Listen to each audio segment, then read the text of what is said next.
if I don't laugh, I'll cry.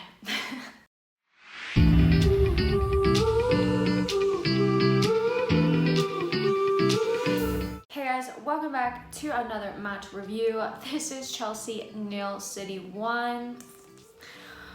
I'm gonna try my best to get through this, but obviously I'm a fan just like anybody else, and I'm extremely disappointed with this match. I really was hoping like just for a tie, like I wasn't asking for much. Like I really felt that we could have gone in and at least gotten something from this game, but it is what it is. I'll go through everything. If you're watching this video after a loss, I commend you. So make sure that you subscribe and like this video, because just support me, you guys, because this is hard. This is really hard to do. So first off, I want to talk about this starting 11. And I think that at the beginning of the game, anyone would have told you that they would have been happy with this starting 11. I mentioned it in my preview video that historically, midfield three of Kante, Jorginho, and Kovacic, I just felt like we didn't have anything attacking. It worked for Spurs. Why did it work? Because Spurs don't press as much as City do, and they don't have as good of a press, and City are just the best in the world at pressing, and you could really see it. So I see all of these things saying Tuchel got it wrong. Yeah, hindsight is 2020. He didn't get it right.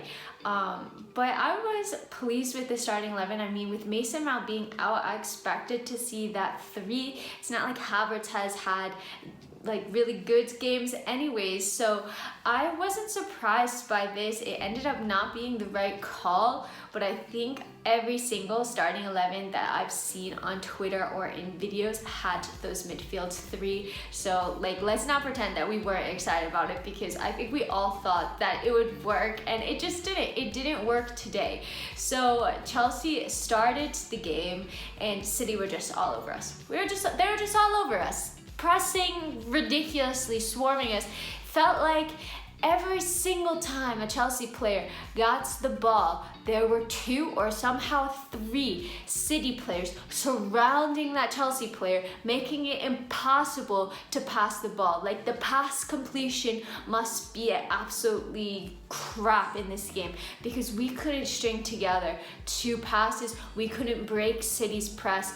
We just could not escape our own half. City had so many chances. In the first half, they had 9 corners compared to our 1. It really was just City attack after City attack after City attack, and Chelsea had no way of dealing with it. We just did not have an answer. We just tried to survive. It doesn't help that Reece James came off injured, and you have to bring Thiago Silva on. I'm not mad about that substitution, because how lucky are we that we get to bring on Thiago Silva, who's a world-class player, on for Reece James, but more about the fact that you have to use one of your 3 substitutions so early in the match. I don't think that is useful for anybody either, but it just felt like we were just trying to survive. We didn't have an answer to City's attack. Out comes the second half, and we didn't make any changes. I was really expecting Thomas Tuchel to make a change. He really has shown that he's not scared to make changes at halftime.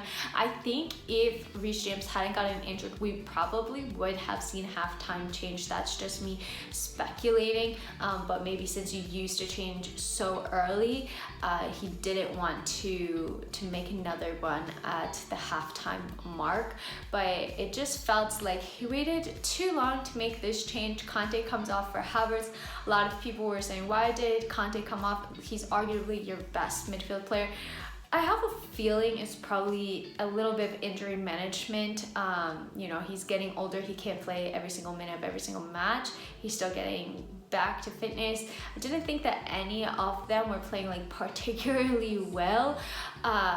So I wasn't like as bothered about this, to be honest. And honestly, I felt Kovacic, like once Kai Havertz was subbed on and we were playing a little bit more attacking, I honestly felt that Kovacic was one of the better attacking outlets.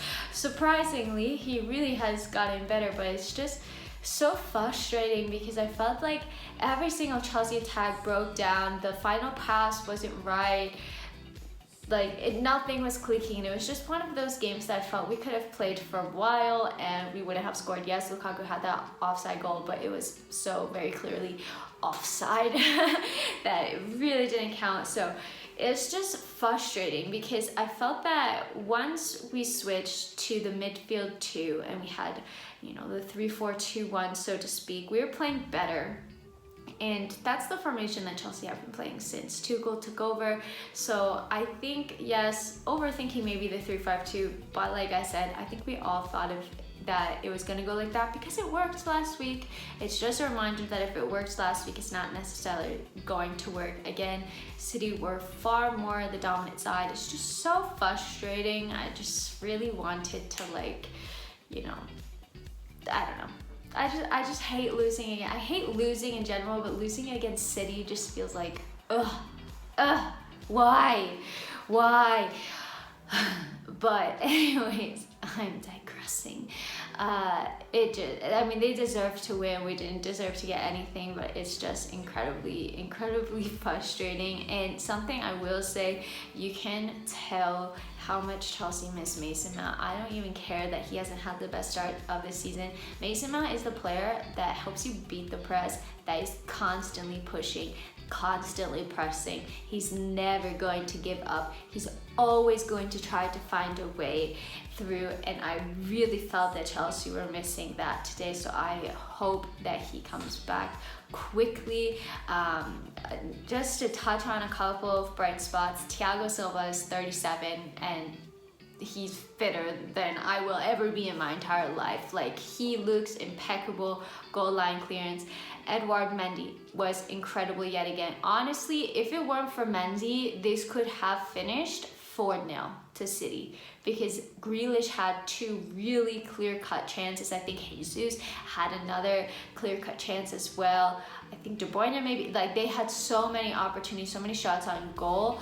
Mendy was impeccable yet again to keep this to just a 1-0 defeat. And also the last bright spot that I want to talk about is Ruben Loftus-Cheek. I thought that he had a very good cameo. He's going into a losing position, trying to make something of this game, and he was one of the only players I felt that didn't look scared. He was just like, I'm going to take on this City team, and he did it so well in the time that he was on the pitch. I felt like he was pressing, he was trying to create things, he was trying to get past players, he breezed past some players, and I'm really happy for Ruben Loftus-Cheek because this man, you know, has been out since really the 18-19 season.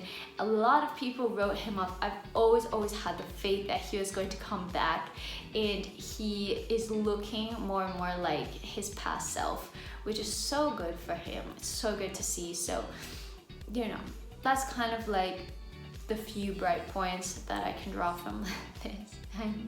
I'm trying my best, you guys. I'm really trying my best. So just one of those matches to learn from, move on, and start stringing together some wins. We were always going to lose a game eventually. Thomas Tuchel isn't always going to get it right. Nobody's perfect. It's just normal. Just a weird day today, and on to the next one. The title race is so close. Like, I think that's what I'm most frustrated about, is I felt like it was really a 6-pointer because we could have at least prevented City from gaining ground on us, and we could have gone 6 points ahead of them, and now we are tied on points. But at the end of the day, I feel like Chelsea have had really difficult fixtures, probably the most difficult starting fixtures out of any side in the top 6, and now all the other teams are going to start to have to play those difficult fixtures, and Chelsea have you know, on paper good fixtures, the games that we should definitely be winning. So it'll be interesting to see how that kind of shapes up the title race. So guys, I would say I hope you enjoyed this video, but I have a feeling you probably didn't, and honestly I don't blame you at all because it's hard, it's rough. But if you appreciate my effort to record this video, drop it a like, subscribe to my channel, and yeah, on to the next one, guys. On to the next one. Alright, until next time, I'm out.